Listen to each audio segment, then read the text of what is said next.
இன்றைய இதமான காலை தென்றலில் அனைத்து அன்பு உள்ளங்களுக்கும் இனிய காலை வணக்கம்.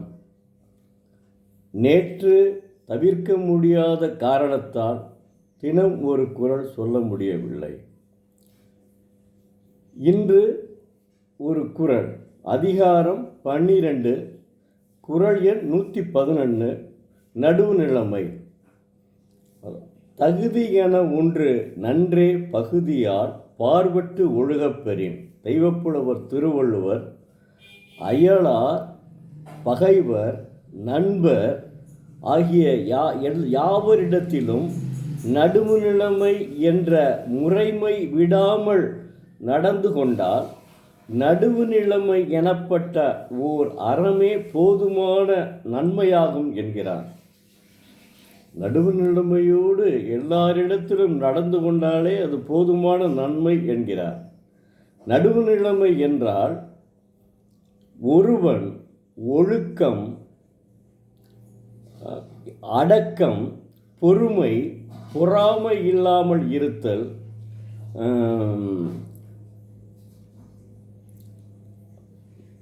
இத்தகைய அனைத்து பண்புகளும் உடையவனாவான் நடுவுநிலைமை உடையவன்.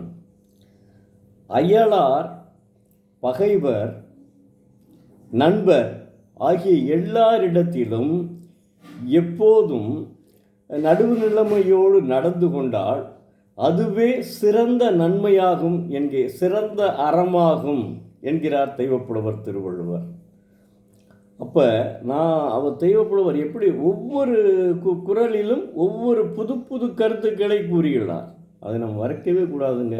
தயவு செய்து மாணவ செல்வங்கள் தினந்தோறும் ஒரு குறளை படித்தால் இளமையில் கல் என்று சொல்வார்கள் அல்லவா, அது மாதிரி நீங்கள் இளமையிலேயே இந்த திருக்குறளையும் பொருளையும் சேர்த்து படித்தால் நிச்சயமாக வாழ்க்கையில் வளம் பெறுவீர்கள். அதில் மாற்றமே கிடையாதுங்க.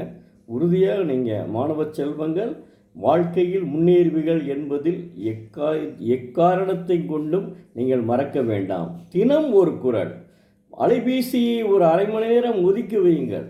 நீங்கள் படித்தால் நிச்சயம் நீங்கள் வாழ்க்கையில் வெற்றி பெறுவீர்கள். அடுத்து இன்றைய புத்தகம் திருமுருக, அதாவது இளசை சுந்தரம் அவர்கள் எழுதிய ஆன்மீகம் அறிவோம் என்ற புத்தகம்.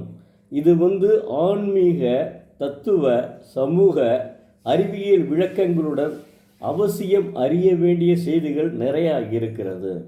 இளசை சுந்தரம் ஆன்மீக அறிஞர், கலைமாமணி, முனைவர் இளசை சுந்தரம். அற்புதமான மனிதருங்க. அவருடைய பேச்சு நிறைய தடவை நான் ராஜா முத்தைய மன்றத்திலே கேட்டிருக்கிறேன். அதாவது திருமுருக கிருபானந்த வாரியார் அவர்களின் வாழ்த்துப்பா இவருக்கு. எப்படி நகைச்சுவை மன்னர் இளசை சுந்தரம் ஓர் பகைச்சுவை இல்லா பண்பாளர், தகைசால் அவை சுவை மிக்க அறிஞர், இறையருளால் சேமமுடன் வாழ்க செழித்து என்று திருமுருக கிருபானந்த வாரியார் இவரை வாழ்த்துகிறார் என்றால் அவர் எப்படிப்பட்டவர் என்பதை தெரிந்து கொள்ளுங்கள்.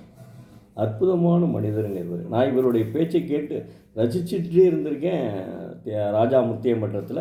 இந்த புத்தகத்தையும் வாங்கிய உடனே நான் படித்து விட்டேங்க. இந்த புத்தகத்தை வாங்கிய உடனே அனைத்து கருத்துக்களையும் படித்து விட்டு ரொம்ப மகிழ்ச்சியாக இருக்குங்க. இந்த புத்தகத்தை நீங்கள் தயவு செய்து வாங்குங்க. வாங்கி கண்டிப்பாக படிங்கள். நிச்சயமாக உங்கள் வாழ்க்கையை வளம் பெறுங்க. அதோடு மாற்றம் கிடையாது.